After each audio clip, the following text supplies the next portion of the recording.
Imagine this, you're 18, you live somewhere in Eastern Europe or the Balkans. You just got blackout drunk for your 18th birthday and you think to yourself, yes, it's time to move out, get my own place, start my own career, and fulfill my family tradition of buying my own 20-year-old BMW from its fourth owner. Logical next step? Enter the job market. Reality though, the only emails you're getting back from all those applications you're sending out are from sexy singles in your area. Meanwhile, every entry job wants at least 5 years of experience, 2 PhDs, and the ability for you to be able to lift bricks with your mind. So instead, you end up picking radishes during the hot summer heat, pocketing maybe around 20 euros per day, and spending most of it on some bread and a bit of corner store vodka. Congratulations, you're now an adult. This is the reality of many young people in the Balkans and Eastern Europe as a whole. Bleak, stressful, and honestly, quite depressing. But how did things get this way? What are some things that are keeping the status quo, and is Gen Z in Eastern Europe truly doomed? Well, to answer this question, we first have to take a look at this graph. This is a graph showcasing the unemployment rate in the Western Balkans. In 2019, countries like Serbia, Albania, and Romania had roughly 20% of its work-capable youth without a job. In Bosnia, this number reached over 30%. That's 1 in 3 young Bosnians spending their 20s speedrunning Steam summer sales instead of grinding a summer job.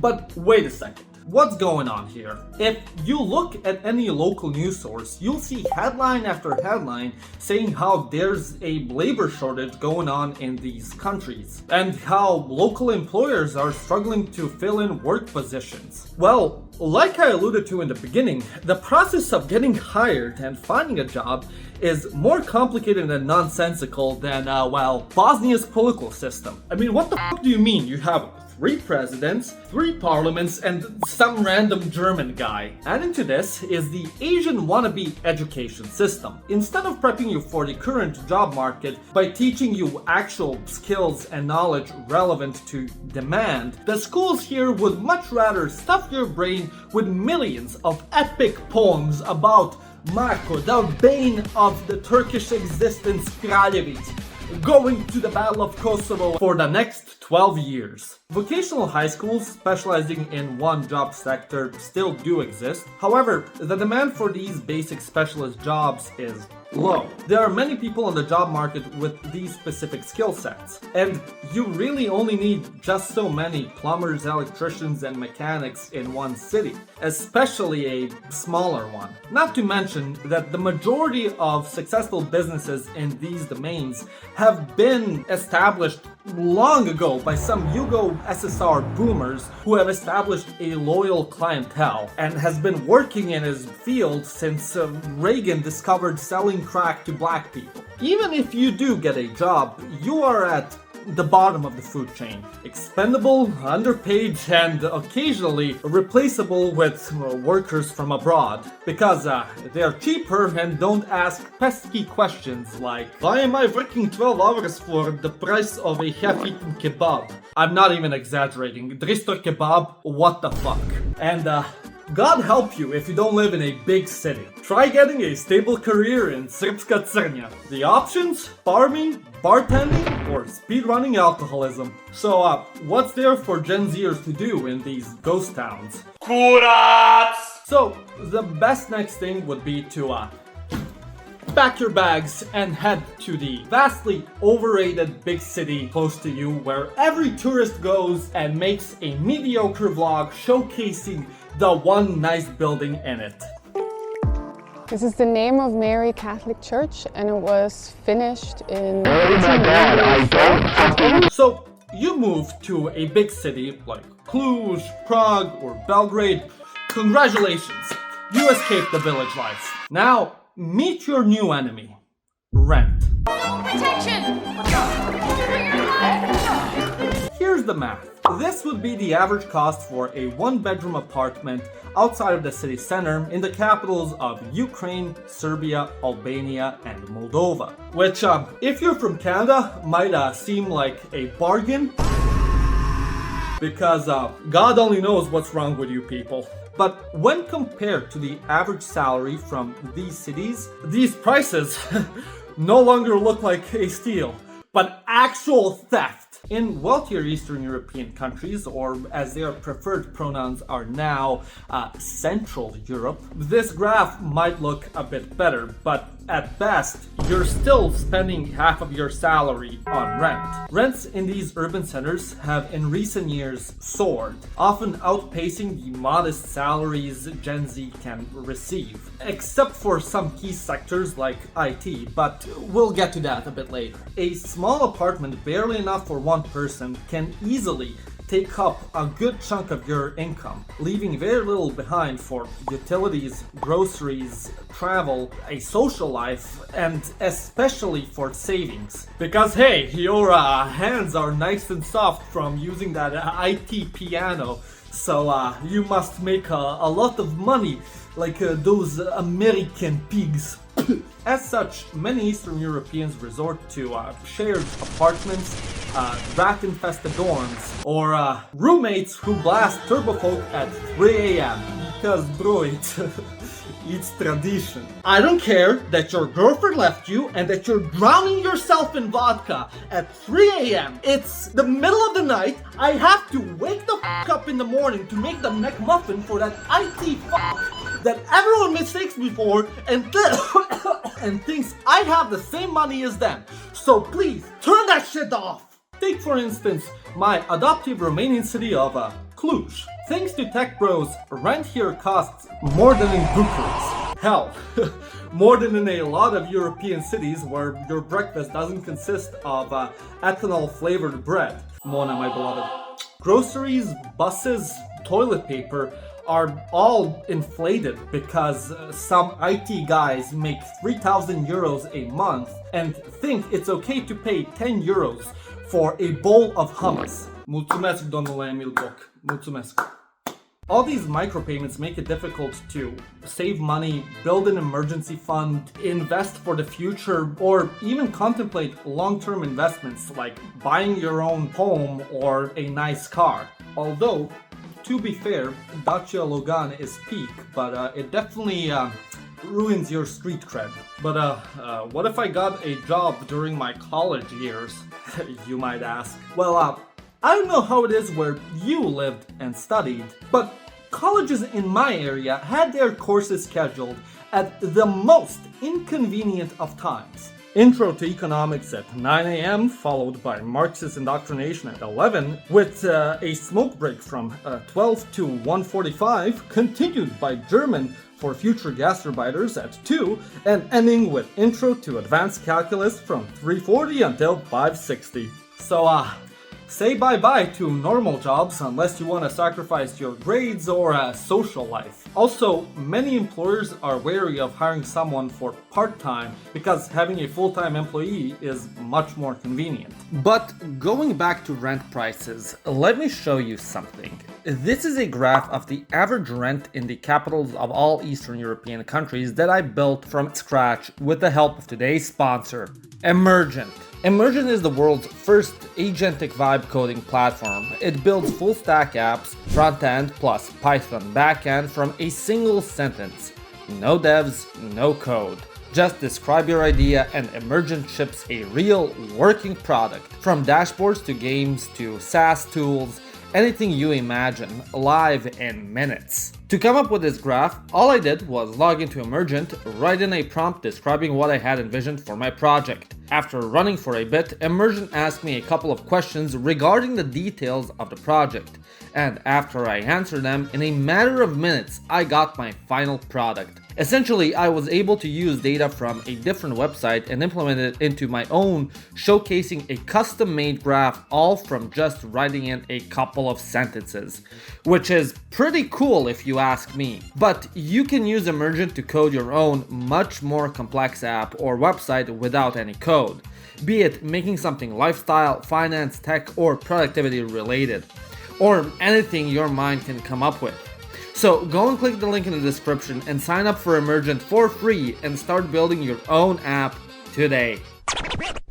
However, if you were to listen to the news outlets' takes on this youth unemployment issue, like these headlines, they will always frame it as if it's the fault of the Gen Zers themselves for being too lazy, drinking too much matcha, and buying way too many Labubus. This narrative is to be expected because most of mainstream newsletters and media companies are funded by the ruling political party, who are mainly supported by, well, boomers, who keep relying on the vote of the elderly rather than listening to young people's grievances. Try complaining about all this to your parents who consume this tabloid slop. Their response? You kids are lazy. Back in my day, we would work for 16 hours, be paid in soup, and we were happy. Don't even think about bringing up the topic of mental health in your conversation. Mental health? In Eastern Europe? Are you crazy? In Eastern Europe, depression translates to being lazy, trauma is character building, and ADHD is focus harder, you idiot. Therapy? That's for crazy people. Psychology and therapy is seen as a fake science, and seeking help from a professional mental health care provider is still frowned down upon by many. In a lot of cases, it's also seen as bringing shame upon the family because you're going to a doctor for crazy people, and who knows what the neighbors might think. But Dragosh, what will the neighbors feel? So, Gen Z packs their bags and heads west. But that's not a cheat code either, especially if your passport's Serbian. Suddenly, you're learning Hungarian, the linguistic Dark Souls, just so you can get that sweet, sweet EU visa. However, while the immigration option seems tempting, it's not some magical cheat code where, people say, oh, if you hate this country so much, why don't you just leave? If anything, it's quite difficult to adapt to a new country, its culture, a different language, a different way of living life, all the while being located hundreds, if not even thousands of kilometers away from your home, family, and friends, which can lead to homesickness, social isolation, and even running into the same problems that you had back at home, with being stuck at working a dead-end job because of the language barrier until you finally get a hang of those damn German cases. Worst yet, you might even have to deal with, God forgive me for uttering this word, the Germans. Maršu pišku matru, meine LKW, meine Problem. Nein, du bist hier in Deutschland, darf ja nichts dazu sagen. Meine LKW, meine Problem. Maršu pičku matru švabsku. Außerdem aber nicht bei der Polizei. Puši kurac, mršu pičku. So, what do young people do that are trapped in this cycle? Cope. We're talking about the whole spectrum, from the ones that bite you on later in life, like stress eating, doom scrolling on TikTok, or gooning to virtual women, to the more instantly destructive ones, like gambling, drugs, hard alcoholism, and following manosphere accounts that try and sell you a course.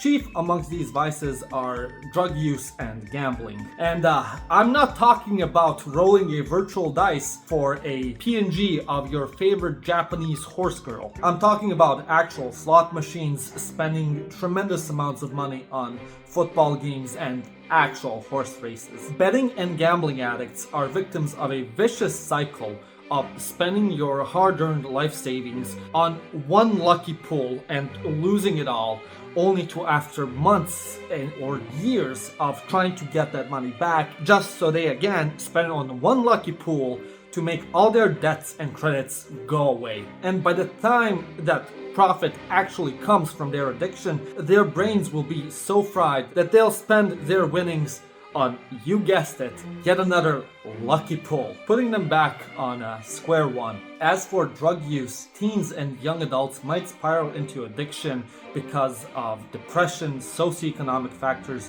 peer pressure, chasing that one mind-altering high they had when they used the first time, or even boredom. Because, I might repeat myself, but what else is there to do in goddamn Srpska Crnja? Kurac! Seeing this rampant increase in drug use and gambling amongst young adults and teens, how do the reliable authorities react to stop this problem? That's right, harsher punishments. Because hey, if you're struggling with people not boinking and giving birth to the next generation, everyone and their mothers learning Hungarian to dip out of the country and scrub toilets in Germany, the best solution to all of our country's problems is to put the young people in prison. Right? Hovering over all this, politicians, corrupt, ancient, and clinging to power like mold on bread. Their secret weapon? Old voters who will happily keep them in charge because every election cycle they promise them an increase of 20 euros on their pensions and rejecting the evil corruption of the LGBT West. In some cases, like Serbia, a great Gen Z division is formed between the anti-establishment that wants change and the pro-establishment that benefit from keeping the status quo as is. More often than not, you also have the rise of radicalization on both the far right and the far left, with bad actors on both sides trying to win over the youth by promising them stability and prosperity by bringing in these extreme ideas. Because what are they gonna do? Keep voting the same geriatric fossils they have been for all these years and expect things to change? Which is pretty ironic because a lot of the time these political grifters are just failed politicians that aren't really gonna change anything, but instead they're just looking to get back into parliament and secure their cushy job once again, whilst doing call. So yeah, life as a Gen Z in Eastern Europe is no cakewalk, but it's not all doom and gloom as I make it out to be. Yes, the current situation is far from ideal, but let's be real, it used to be far worse. Eastern Europe has been improving gradually, as can be seen with the countries of Poland, Czechia, Slovakia, and those anti-social states up in the Baltic. Progress isn't always linear, and sometimes after making 3 steps forward, you make 2 steps backward. Trends change, and just because a graph keeps going down doesn't mean it's going to do so forever, as history can attest. Speaking honestly, I'm quite positive brighter days await us in the future, and through time, I'm sure I'll be proven right. As for some words of encouragement, I'll spare you of the sweet talk of just follow your dreams or do whatever you love most, because clearly that's not the answer. I guess my advice to you would be to pay attention to job market trends, expand your support network as much as possible, and be open and aware of any opportunities that might come